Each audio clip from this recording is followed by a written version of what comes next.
Well, Fujimoto has done it.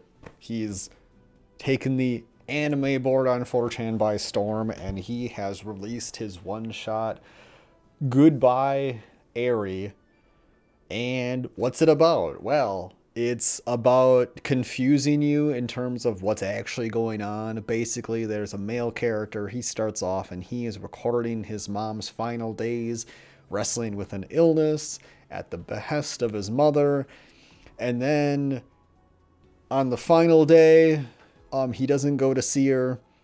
And then it turns out that this was actually a movie he was showing to his like high school like competition, some kind of weird festival, and he put in some after effects of the hospital blowing up, and it's just a big Michael Bay explosion. And so everyone hated the movie because it seemed like up until that point of the manga, everything was very straightforward. That we were telling a very touching story about a boy and his mom dying, and he was gonna have to like, you know, because she wanted to be able to live on in their memories better, that she's like, oh, record me doing things and blah blah blah blah. And so that they would have this, recorded collective pseudo objective memory of the person that she was. And that's how the story presents itself initially. And that sounds like it's going to be a real tearjerker. It sounds like it's going to be great. And then you see the fucking hospital blow up, and the main character's like walking away like it's a Michael Bay movie. And it just, this is where the manga, like, I think loses everyone. If you get to this scene and you're unhappy, the rest of the manga is going to be very unsatisfying for you, most likely. So this is an auteur manga. Fujimoto is an auteur mangaka. I do not believe that you can read any single one of his mangas, one of his stories. This is a one shot, so like it's pretty easy to like read this in 30 minutes and digest it. But you really can't. The companion piece for Goodbye Eri is absolutely Fire Punch. If you haven't read Fire Punch, I don't feel like there's a purpose to even discuss Goodbye Eri, because this and Fire Punch deal with the themes of memory. So like it's like an unstated theme. I mean, it's stated, but it's like, it's not explicitly stated. People talk about it because it's a thing that they're dealing with, but Fujimoto doesn't particularly go like, the theme in this manga is people's memories and how they form their memories and what they tell themselves to create narratives of memory. That's not what Fujimoto ever does. So what the fuck am I talking about? In this movie, there are multiple like bait and switches about like, oh, is his mom really dying? Oh, his mom actually did die. Oh, his mom was actually like a narcissistic bitch, and she was only getting recordings of herself being friendly. And then that's how the dad was happy, because one, the woman was a domineering woman, which is another Fujimoto staple. There's always like a dominant woman who's like guiding or controlling things. And two, the dad was like, oh, well, now maybe I can remember her differently. Like, she did die. That is sad, but she was a bitch, is like kind of how the manga sets it up. Now, we don't ever actually see the mom being a bitch, except for like one part. Like, there's like a brief montage. And it turns out the mom thought she was going to survive the illness, and she wanted all of her story to be recorded because she wanted to like make it like a documentary, thing that she could like use to boost her own fame, because she's like a TV producer or something, and she wanted to use her illness for future stardom and fame and money making.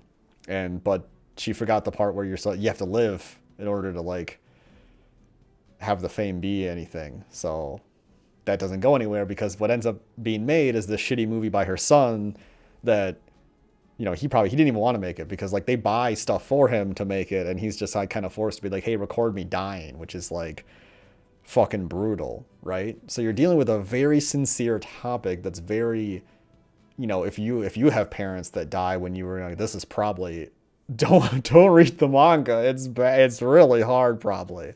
Oh my god. Oof, boy, don't touch it. So then yeah. I kind of lost my train of thought, and it's really easy. Oh, I was talking about like what is real, and Fire Punch does this in a better way. This manga, like every like 30 pages is doing like it's either doing a time skip or it's doing a fucking gotcha. The things that you were thinking were real were not real. So basically the story repeats itself.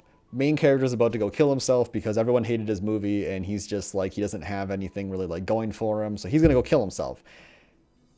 But he runs into some girl in the hospital, and then this is where the story is like at its most unbelievable. And a lot of Fujimoto's works have like very strong personality women that kind of just dictate the story, that you just kind of have to like buy into what's happening. It's the only way to really appreciate Fujimoto's mangas, because there's a lot of moments where you can scratch your head and be like, what the fuck? I mean, all of Fire Punch after like chapter 40, I mean, even before chapter 40, but like after chapter 40 or whatever, after it becomes Fire Punch, become Fire Punch, big bro. I'm trying to like do the fist like she does. But like, there's no hope for you to understand what the fuck's going on. I don't even think Fujimoto does. But it's great. There's a lot of things to consider in the manga about what is actually going on. So I bring this up because like every 30 chapters or 30 pages, like it's getting a reset or it's getting fucking like a bamboozle where like the things that you were seeing, you're now given new evidence to recontextualize what the fuck happened. So for about 100 pages, main character in Goodbye Eri is hanging out with this big boobed girl. She's got big boobs, and they're in middle school. I think she does. Or no, I'm thinking of another manga. Anyway, he's hanging out with this girl. And they're watching movies, and she's like, we're going to watch movies for 9 hours. You sit down. And then she's like, we're going to watch movies after class. And we're going to watch movies on the weekend. We're going to watch movies constantly. And then eventually she's like, I want you to make a movie, because I think you could have made a good movie, but you messed it up at the end. So I want you to make a new movie. And then he makes a new movie, and she's going to star in it. But then she's dying. I mean, mind you, she found him at the hospital, and she doesn't work there. So probably having some problems. So then she dies, I guess. I don't even know if that was real. So lots of spoilers. Turn off if you want to read Goodbye Eri. Fucking get out now, because I'm going to spoil the rest of this. It's 200 pages. Go fucking read it. So, new girl. They make the movie. They do all these cutesy scenes. And it seems like if you're just watching things, if you're just buying the movie, if you're taking it at face value, it seems like the main character found a girl, fell in love, was able to emotionally overcome his previous hurdle of not being able to watch his mother die by watching the new girl die and then going on and living, right? That's the movie this girl wanted to make. But I don't think she was supposed to die, but then she does. That part's kind of weird. Then some dumb shit happens. He shows that movie at a festival next year at his school or whatever, and some girl starts talking to him, and I guess this girl and the main guy were the only friends of Eri. And then this girl's like, oh yeah, she was kind of a bitch and blah blah blah blah, and like, you guys were never really dating, right? And he's like, yeah, I tried to ask her out, but she rejected me.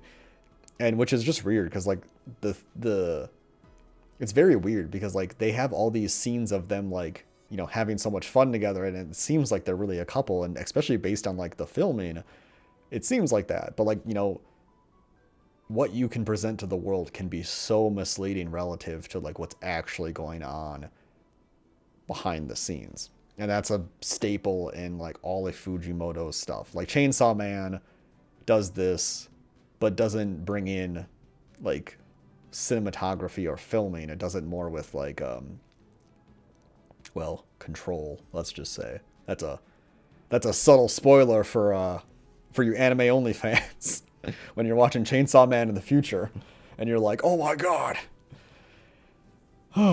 So, the story repeats itself. He is able to emotionally overcome, but he's not really. So now we do like a time skip, and he has a family and all this shit, and he's an older guy now, and then his family all dies in a car accident, and he's like, okay, well now I'm gonna fucking kill myself because my wife and kids are all dead, because he just spent all his time re-editing the footage of his Goodbye Area movie. He would just spend all of his time like, so everyone in his family dies but him. His dad even is dead. Everyone's fucking dead. And this is a thing that Fujimoto loves doing. Fujimoto loves soul survivors. He loves having one person who is so motivated to live from external sources. So in Fire Punch, main dude, Fire Punch-san, does not want to live. He wants to fucking die so badly. For most of the manga, he's got two things. He wants to kill Doma, and he wants to die. And sometimes, he just, most of the time, he just wants to die until he like loses his memory like 50,000 times. But he's the sole survivor. And the only reason that's motivating him to like not die is because really important people tell him that he needs to live. They sacrifice themselves because they tell him he needs to live. He needs to go on living. But there's never really a reason given for that. It's just like, you need to just live. Just keep living. So like in one way, it really deals with the I don't want to say like the sanctity of life, because there's so much death in it, but like the importance of living as memory. That these people are kept alive in the memories of your ongoing suffering of being alive. And in that way, you honor the dead. Kind of, I don't know. I mean, it's a really heavy topic. It kind of chokes me up. It's almost too sincere to actually talk about in such a goofy fucking manga. It really is, but I like Fire Punch a lot. So this manga kind of does that as well, where, you know, oh, his whole family's dead. He's the sole survivor. He's going to go kill himself now again. And he goes to the place, this abandoned building where the girl took him to, where they watched the movies. And he's getting his rope out, and then the girl's there, and she's fucking like the same age. And he's like, oh my god, am I fucking hallucinating? And she's like, no, I'm a vampire. And it's like, I kind of thought she was a vampire. Like, I don't know. I was reading Call of the Night recently, but it just seemed too similar of a thing, and the girl just seems so odd. But she explains it like, oh yeah, like basically it's like 50 First Dates now. It's like the 50 First Dates movie. So this vampire girl, every 200 years, she dies because her brain gets filled with to capacity, and she usually writes herself a letter like, here's the person you were, here's the things that happened, blah blah blah blah blah. And it's kind of funny because we'd imagine like, oh, this is Fujimoto. Fujimoto loves having characters that have long lives, and they forget who they are, and the impact of living for so long, and how that changes your conception or your ability to be who you are. The temporal aspect of who you are is so temporally tiny that if you stretch it out in a long enough timeline, that the idea of being an individual person is like a fucking joke. So in this one, he's doing it at a lot faster pace than in Fire Punch. And the girl's like, oh, like, she thinks she's like a good person, it seems like. But we're told she's a bad person. And then we see a little bit of that kind of like person who manipulates people kind of come out in her. And then he's like, I don't know, I don't even remember. I had to like scroll back up in the manga. I think she's like, what happens? It ends so abruptly. Oh yeah, she's like, "Oh, do you want to sit down and watch some movies?" And then he's like, "Uh, if you're," she's like, "If you're not gonna like be quiet, please see yourself out." And he's like, "Yeah, I will." And he just leaves, you know. And then they did both say goodbye, and he's like walking outside, and he's like, "Okay, we never saw her again." And and I'm like, "Oh, the reason I redid that film so many times is because I didn't add in the fantasy." And then at the end of the movie, he's walking away from the building, and the building blows up the same way that he edited it with the hospital blowing up. So now it causes us to question who. So he edited it. Who's watching it now? Like, and what? I read one person's analysis that I think is the closest thing to getting to like an overarching understanding of like this self-contained plot is that the Aerie, she thought that the explosion at the end of the movie signified something deeper that didn't really existed. So I mentioned earlier how he wasn't able to overcome his emotional his emotional like insecurity or inability to deal with his mother's death. That's how Aerie reads the film the main character made. But if you're paying attention, if you're not speed reading it, I sped read it, so I didn't understand it. But if you're not speed reading it, you come to realize like, wait a minute, the mom was actually a bitch and forcing this to happen. Like she was a really mean person, and she was only doing this for selfish reasons, even though she actually is dying and ends up dying. She was really just forcing this on somebody and not really thinking about the impact that it had on her own family. And because she also made the dad record her when the son wasn't around, or when the dad wasn't around, then the main character had to record her, and then when the main character was like off at school, then she made the dad record her, or like whatever, something like that. So he put in the explosion because that's the kind of film that he likes, and those are the kind of films that he likes to make and would want to make, is that a little bit of fantasy. So the explosion, like he didn't want to go see his mom because he just didn't have that connection to her. Like he didn't want to keep putting up with this bullshit to a degree. Now we don't entirely know that. I'm totally making up. This is my interpretation. This is the total bullshit zone. We don't really know why he ran away. But you can presume a lot of things based on the information that you're given in the manga. So what I'm trying to get at is the Aerie has one interpretation of the film the main character made. That is, he can't get over his mom's death. The main character probably feels way different. He just put in the explosion because it was like, I don't have the footage that actually seals the movie, so I guess I'll just like do an explosion or something, because like what else am I gonna do? And he likes explosions. That's why he put it in the movie. So then at the end of this manga, he does that again. He makes an explosion. And it's kind of like she goes down this path of like believing this thing that there is an arc to be had. There's something to overcome. There's something to deal with. But really the main character, he just liked explosions. And I read, I don't even know, maybe the guy at the end of the movie, maybe it's the main character's dad who like they changed to be to look like that. I don't know. I don't think so. I'm not sure the dad would be that cool with it. I kind of like, I'm going to try to scroll up and see his face. Okay, where the fuck, when does the dad come in? Surprisingly, this manga is not, horny. There's a lot of horny motivation in Fire Punch. It's just very funny. And Chainsaw Man is just, Jesus Christ. They really want you to buy into this fucking girl dying. God damn, there's so many panels of just like the fucking hospital bed when she's like supposedly dying. This is like a better Goodnight Pun Pun if Goodnight Pun Pun was not shit. So this is the dad, right? Dude, the dad does kind of look, if you clean him up a little bit. I mean, obviously he's like his son, right? So he's gonna look like him. But like, yeah, like let's see, his nose is drawn like that. I don't know. He doesn't. I think he looks way too different, actually.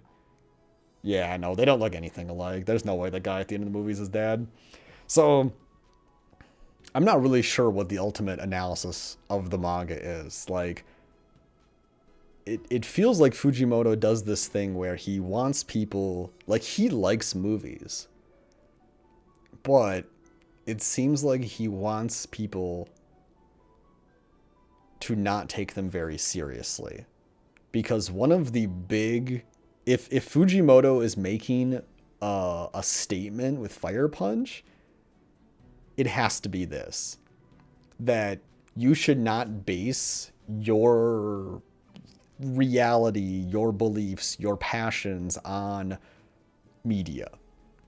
And the reason I say that is because one of the initial antagonists slash like supporting side characters, their motivation is to literally recreate society because they're living in a dystopian world.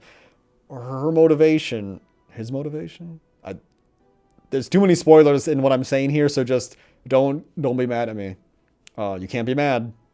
If you know what I'm talking about, you can't be mad.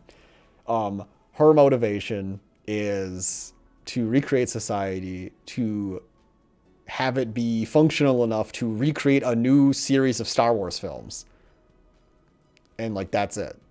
Like, that's the motivation. Like, you're willing to, like, do all this fucking stupid shit for this, just make Star Wars films?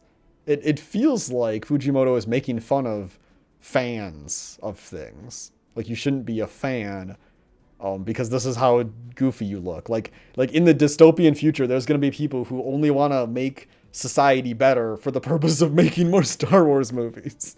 Which obviously after the last trilogy is not the case. It's going to be Marvel movies. Nobody wants to see Star Wars. Star Wars is fucking garbage. So in this, it feels like he's making fun of people who read too much into things. And so maybe by me sitting here and trying to understand what's going on, maybe I'm the fucking moron because I'm trying to understand what's happening with this manga in relation to his other works. And because this one is very tame for a Fujimoto work. It has a few of the like if you're doing Fujimoto bingo, let me go through. Okay, so I'm just gonna talk shit. This isn't really about the manga anymore, but for Fujimoto bingo, if you're reading one of his mangas, one of the boxes is gonna be incest, gratuitous nudity that's not sexualized, cute scenes, but like in a very non-traditional way at very inappropriate times, memory loss, thinking you're somebody else. Another one would be trans characters. I know he has in Fire Punch there's a trans character. In Chainsaw Man there's a ambiguous character, maybe androgynous. I'm not exactly sure what the specific designation that would be given to that character in Chainsaw Man. Fujimoto also has another one-shot manga about a guy getting turned into a girl, and then that one is fucking weird. That one also I think has incest. I don't really remember. Another thing would be domineering, controlling women at the center of the story, women at the center of the plot. Like half the cast being women. Women basically just being able to tell guys to do things and they just do them. I mean, these are like way too many things. Which is kind of funny because I think there was an interview I read on somebody posted on 4chan of Fujimoto and fucking some other mangaka talking. And then he's like, oh, you like dominant women, don't you? And he's like, oh, yeah, kind of, Because, like, I mean, look at Makima, look at Kind of Power, in Fire Punch, like, pretty much every woman that Fire Punch Man comes in contact with is just his, like, sister surrogate until they die. Then he gets a new one. And that just happens, like, 5 times, I think. At the end of the manga, I don't even remember who's who anymore. I mean, they're all the same people. I mean, not really, but like, it's so fucking confused. One of the boxes would be what the fuck is going on? Like the only reason Chainsaw Man is popular is because Fujimoto wasn't doing acid to between fucking like chapters to kind of like come up with new shit. Cause like Chainsaw Man is the only manga that's like has a. It's so amazing that Chainsaw Man actually is like 80 chapters and actually has an ending that makes sense from the beginning, and it's so coherent, because Fire Punch is like 70, 83 chapters, and it needs to like time skip and restart constantly. I'm fucking lost. So yeah, goodbye Eri. Honestly,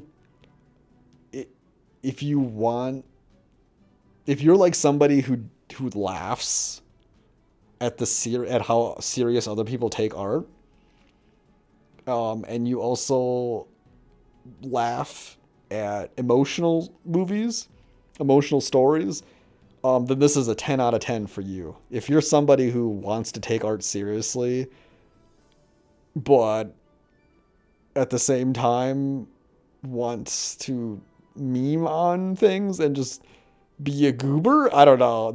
I just don't understand what the fuck's going on. Maybe somebody can explain it to me. Maybe someone from 4chan come in. Please tell me what's happening. Because I've been trying to read these threads. People aren't even talking about the manga. They're talking about like fucking stupid shit. Like they don't even like the author because he put a trans character in a manga, and they had the trans character's like transness be an important characterization point for that person, but it wasn't their entire character. And by having that, Fujimoto is now the official like anime board enemy number one, because if you talk about issues that aren't white male issues, get the fuck out of the. Anyway, that's my review. If you don't like it, blow me. I don't know. I don't really care. But maybe say something mean in the comments. I don't know. Whatever. Blow me.